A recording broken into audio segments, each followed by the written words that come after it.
भुन्टीलाई मिल्यो खुसीको खबर। भुन्टी गर्भवती नभएको कुरा डाक्टरबाट खुलासा। भुन्टीको मनमा भुन्टी खुसी भइरहेकी थिइन्।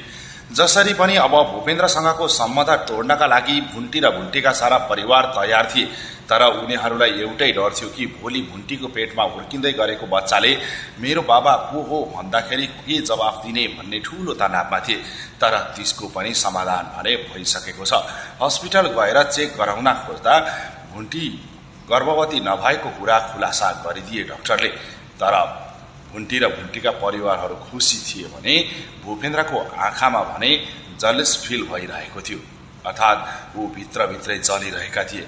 भुन्टीलाई धेरै ठूला ठूला तनावहरू दिने र भुन्टीलाई आरोप लगाउने अनि आफ्नो दाइसँगको सम्बन्धमा दरार आउने खालको शब्दहरू बोल्ने उसको ठूलो सोचहरू सबै चकनाचुर बने र उसले सोचेका सपनाहरू पनि अब चकनाचुर हुँदैछन्।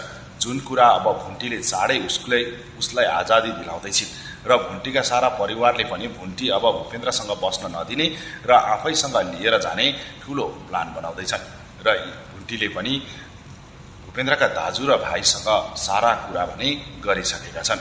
अब भूपेन्द्रसँगको सम्बन्ध पेटमा बच्चा नै भए पनि प्रमाणित गराउँ, DNA टेस्ट गराउँ, कसको बच्चा हो भन्ने कुरा प्रमाणित हुन्छ।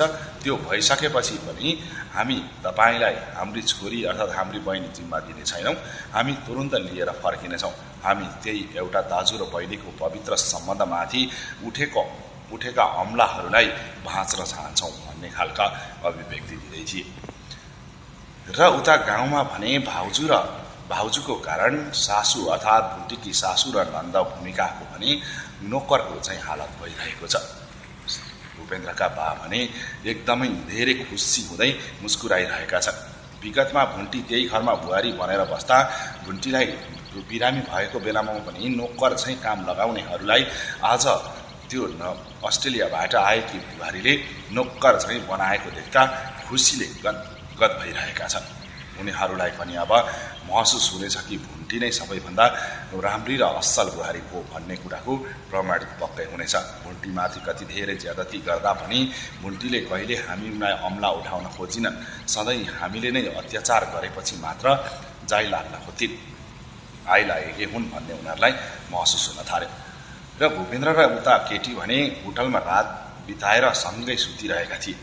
त्यहाँ जतिखेरै फोन आएकै गरेपछि उनीहरू त्यहाँबाट घर फर्किन बाध्य भए। तर घर फर्किँदा उनीहरू दुईजनामा चाँडोभन्दा चाँडो भुन्टीलाई डिभोर्स दिने र हामी बिहे गर्नुपर्छ भन्ने सरसल्लाह हुँदै थियो। तर त्यो केटी पक्कै पनि कोही न कोहीबाट परिचालित भएको हुनुपर्छ र भुन्टी र भूपेन्द्रको सम्बन्ध बिगारेर आफू पनि त्यहाँबाट पन्सिने तयारीमा पक्कै पनि छे। तर अर्को खुसीको खबर भने भुन्टीले जे सोचेकी थिइन् त्यो भएन र भुन्टी अब आजाद भइसकेकी छिन्। जुन बच्चाको कारणले अर्थात् गर्भवती भएको छु भन्ने डरले भुन्टीले आत्महत्यासम्म गर्न खोजेकी थिइन्। तर भुन्टीको पेटमा त घर भने रहेनछ।